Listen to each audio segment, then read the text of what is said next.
Hey guys, Matt from Eastwood. We're here at my home garage and I'm working on stripping an old rusty 1939 Ford frame. And what I want to show you guys is some of my favorite tools that are the best for stripping rust off a big frame like this. So let's get started.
All right, after about two and a half hours, we got the whole entire frame stripped down and basically ready for coating.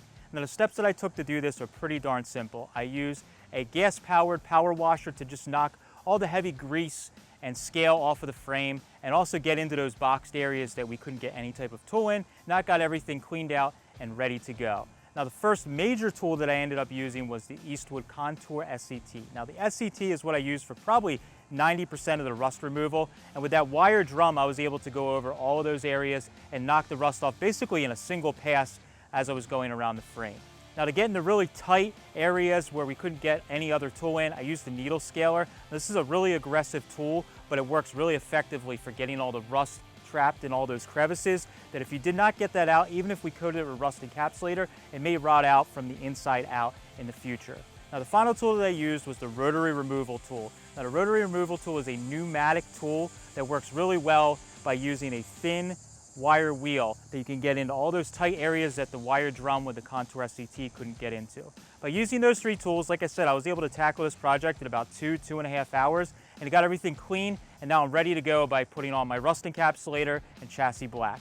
If you want to learn more about the tools that you saw in this video, you can click the link down below, or you can visit eastwood.com to get all the tools you need to do the job right.